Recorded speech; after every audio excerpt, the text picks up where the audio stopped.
టోకెన్ల కోసం భక్తులు ఒకేసారి భారీగా తరలి రావడంతో అక్కడ తొక్కిసలాట జరిగింది. అందులో చాలా మంది తీవ్రంగా గాయపడినట్టుగా తెలుస్తోంది. వారిని రుయా ఆసుపత్రికి తరలించారు వైద్యం కోసం. అలాగే 4 దాకా ఇప్పటివరకు మృతి చెందినట్టుగా సమాచారం అందుతోంది. అందులో ఒక మహిళ మల్లికగా గుర్తించారు అధికారులు. మిగిలిన వారి వివరాలు ఇంకా తెలియాల్సి ఉంది. అయితే ఇక్కడ ముఖ్యంగా అక్కడ ఉన్నటువంటి అంబులెన్స్ డ్రైవర్ల నిర్లక్ష్యం కొట్టొచ్చినట్టుగా కనిపిస్తుందంటూ కూడా అక్కడ భక్తులు ఆగ్రహం వ్యక్తం చేస్తున్నారు. అంబులెన్స్లు కౌంటర్లో ఉన్నప్పటికీ కూడా అక్కడ కేంద్రాల దగ్గర వెంటనే డ్రైవర్లు అందుబాటులో లేకపోవడం వల్ల అరగంట వరకు కూడా అక్కడే బాధితుల్ని పెట్టుకొని వేచి ఉండాల్సిన అవసరం అక్కడ వచ్చింది, వేచి ఉండాల్సి వచ్చింది. అందుకే లేట్ అయింది. వారిని హాస్పిటల్కి తీసుకెళ్లేసరికి సకాలంలో వైద్యం అందించలేకపోయామంటూ కూడా వారు ఆగ్రహం వ్యక్తం చేస్తున్నారు. సకాలంలో చికిత్స అందక కొంతమంది ప్రాణాలు కోల్పోయినట్టుగా వైద్యులు కూడా చెప్తున్నారు. ఈ మేరకు ఒక డిఎస్పీ స్థాయి అధికారి నిర్లక్ష్యం పైన కూడా అక్కడ భక్తులు ఆగ్రహం వ్యక్తం చేస్తున్నారు. అక్కడ ఉన్నటువంటి ఏర్పాట్లకు సంబంధించి కూడా భక్తులు ఆగ్రహం వ్యక్తం చేస్తున్నారు. ఇక్కడ 2 రకాల ప్రాబ్లమ్స్ ఉన్నాయని చెప్పుకోవచ్చు. ఒకటి అక్కడ భద్రతా కారణాలు కూడా ఒక కారణమైతే, ఒక్కసారిగా భక్తులు కూడా డిసిప్లిన్ లేకుండా తొక్కిసలాట జరగడం, తోసుకుపోవడం ముందుకి ఒక కారణంగా చెప్పుకోవచ్చు. ఈ ఘటనకు సంబంధించి వెంటనే సీఎం చంద్రబాబు ఆరా తీశారు. ఆయన దిగ్భ్రాంతి వ్యక్తం చేశారు. ఈ తొక్కిసలాట ఘటనకు సంబంధించి వెంటనే అక్కడ సహాయక చర్యలు చేపట్టాలని ఆయన ఆదేశాలు జారీ చేశారు. ఆయన్ను తీవ్రంగా ఈ తొక్కిసలాట ఘటన కలిచివేసిందంటూ చంద్రబాబు చెప్పారు. ఘటనా స్థలం వద్ద అవసరమైనటువంటి సహాయక చర్యలు వెంటనే చేపట్టాలని అధికారులకు ఆదేశాలు జారీ చేశారు సీఎం చంద్రబాబు.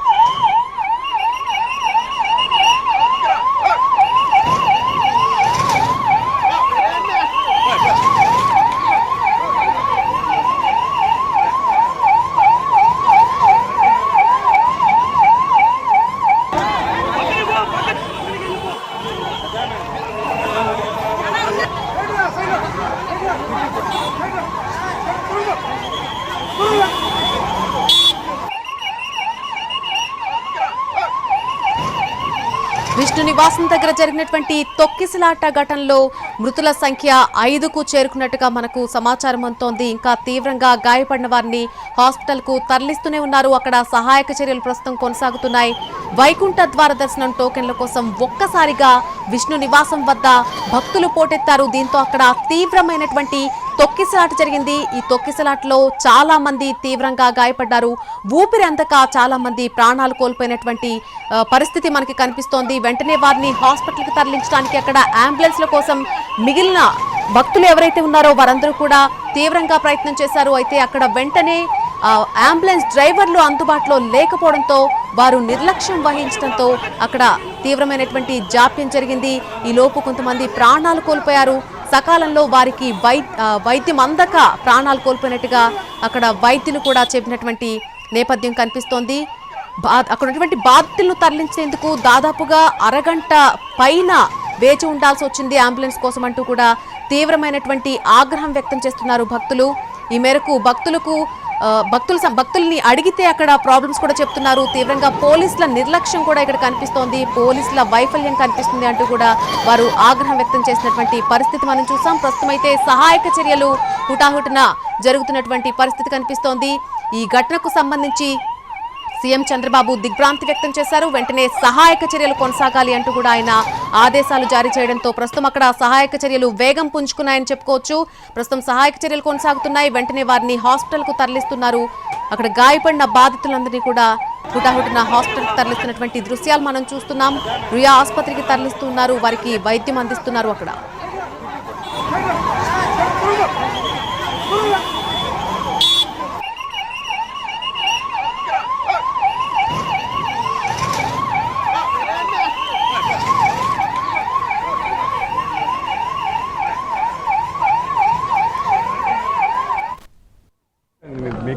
ఖచ్చితంగా మీకు తెలియజేస్తాం.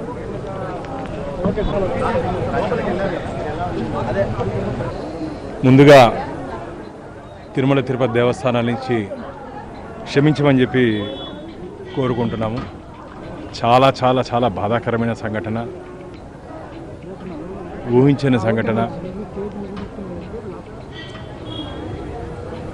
దీని మీద ఖచ్చితంగా విచారణ జరిపించి నిర్లక్ష్యంగా వివరించిన వారి మీద ఖచ్చితంగా బాధ్యత చట్టరీత్యా మేము చర్యలు తీసుకుంటాం.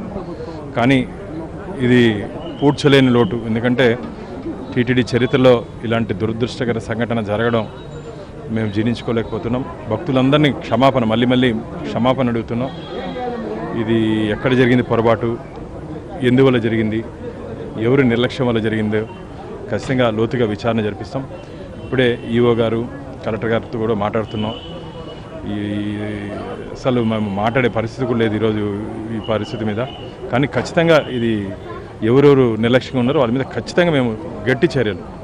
కానీ పోయిన ప్రాణాలకి విలువ కట్టలేము మేము.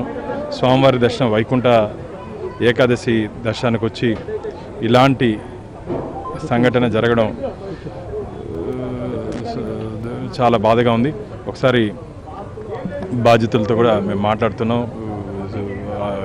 ప్రత్యేక వైద్య సదుపాయాలు కూడా గాయపడిన వారికి కల్పిస్తున్నాం.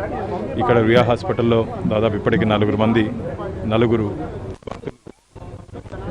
మృతి చెందారు. స్విమ్స్లో ఒక 2 మృతి చెందారు. గాయపడిన వారికి మెరుగైన చికిత్స అందించాలని చెప్పి మేము ఇప్పుడే మాట్లాడుతున్నాం. దయచేసి క్షమించండి. ఇంకా దీనికన్నా మేము ఎక్కువ మాట్లాడలేకపోతున్నాం. అది ఎక్కడ పొరపాటు జరిగిందో, ఎవరు పొరపాటు చేసినా, ఏ స్థాయి ఎక్కడ పొరపాటు జరిగినా సరే వారి మీద ఖచ్చితంగా చర్యలు తీసుకోవాలి. ప్రాణానికి వెరకట్టలేము మనం.